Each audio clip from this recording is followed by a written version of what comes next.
اليوم عندنا مراجعة حق كاميرا نيكون الميرورلس زي 50 كروب سنسر، وتعتبر من أفضل الكاميرات اللي أنتجتها نيكون في هذه الفئة. خلونا نشوفها مع بعض.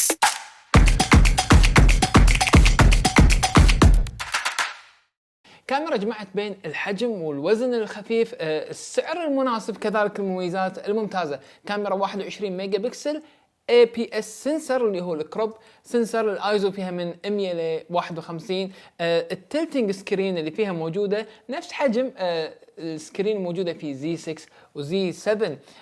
فيها كذلك الكترونيك فيو فايندر ممتاز جدا، قاعد تشوف من داخله كل شيء يحصل داخل الكاميرا، تشوفها لايف 11 فريم بير سكند كونتينوس شوت، وهو وايد مهم حق اللي يصورون مثلا شغلات سريعه، اطفالهم بالحديقه، الاشياء اللي فيها اكشن. كذلك تصور ميزات الفيديو اللي فيها ممتازه، تعتبر 4K فيديو 30 فريم بير سكند.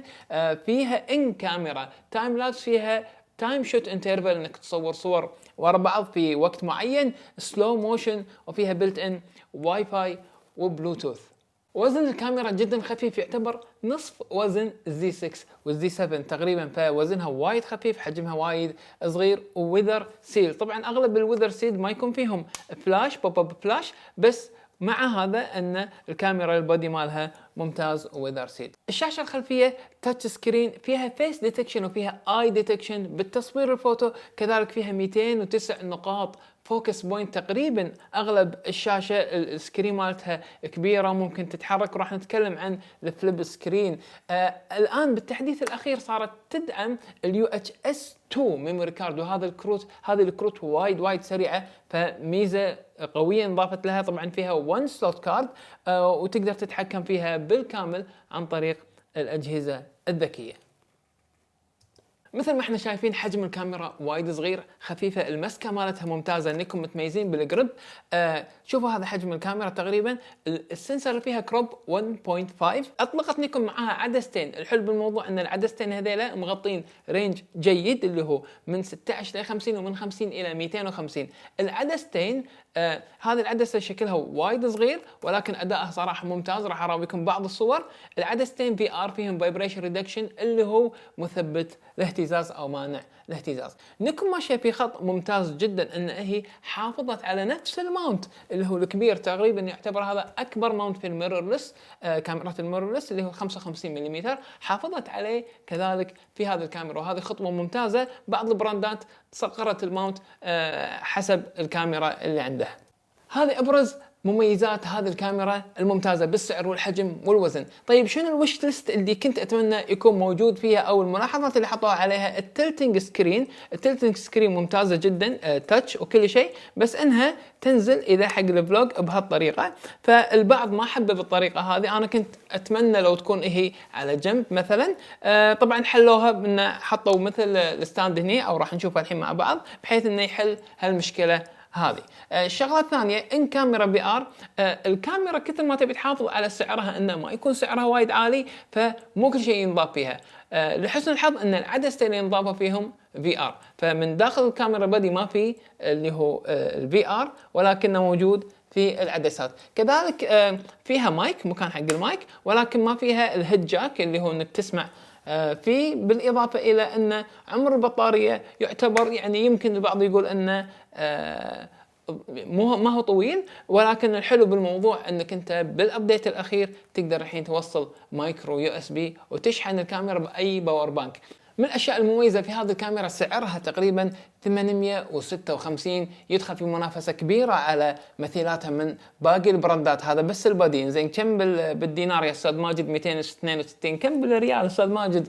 3200 ريال تقريبا. هذا بس البادي. اذا تبي تاخذها مع العدسه يصير سعرها $996. اذا تبي تاخذها مع العدسه الثانيه يصير سعرهم كلهم، يعني تخيل انت ماخذ كاميرا وعدستين بي ار ب $1196، والنتائج فيها وايد حلوه. هذه ابرز المميزات، هذه ابرز الاشياء اللي كنت اتمناها بالكاميرا. خلونا نشوف الحين بعض اللقطات اللي خذيناها دايركت من الكاميرا، وراح احط لكم اياهم ملفات الرو اللي يبي ينزلهم، راح تلقونهم تحت ديسكربشن او في موقعي. لما تشوفون البوست هذا تقدرون تسوون داونلود حق الصور وتشوفونهم.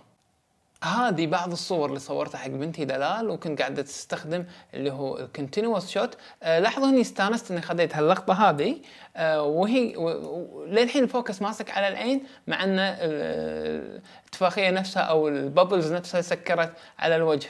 فميزه انه يكون عندك 11 فريم بير سكند وايد حلوه. شوفوا باك جراوند وشوفوا الفوكس ممتاز. خلينا نشوف هذه شنو الاعدادات. سكر الاف، الايزو 500، الشتر 1/320.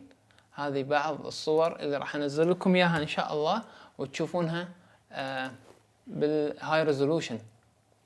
اوكي لاحظوا هذا ايزو 800 تمام، لان كانت الاضاءة طايحة شوي. هذه كذلك ايزو 800 حق دلولة الله يحفظها. شوفوا الهايلايت الدايناميك رينج ممتاز في نيكون بشكل عام. يعني لو اروح حق ديفلوب انزل الهايلايت، شوفوا اللي ورا، فيستوعب الملف انك انت تعدل عليه. هذا ملف رو، راح ارفع الشادوز مثلا. اوكي لاحظتوا الملف جدا ممتاز. هذا اظن رو مصورها، اي رو، هذا رو فايل. كذلك هذه الاخيره، شوفوا هني كان في اغصان. الايزو كم هني، حتى الايزو ممتاز، الايزو 1000 هني هم الصوره ماسكه حلو، والهايلايتس نفس الشيء.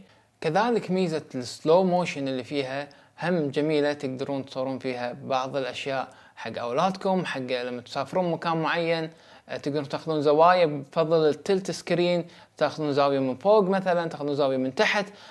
تعطيكم زوايا وايد حلوه حق تصوير الفيديو. مميزه صراحه الكاميرا. لاحظوا المربع شلون قاعد يتحرك بسرعه. بعد التحديث الجديد اقدر اسوي سويتش بالمربع حق اي جهه ابيها. الحين مسك على دلال مثلا، لو تلاحظون شوفوا الفوكس شلون قاعد يمشي بسرعه على العين. اذا قدر يصيد العين حسب العدسه، اذا كانت شوي زوم راح يقدر يصيد العين شوي.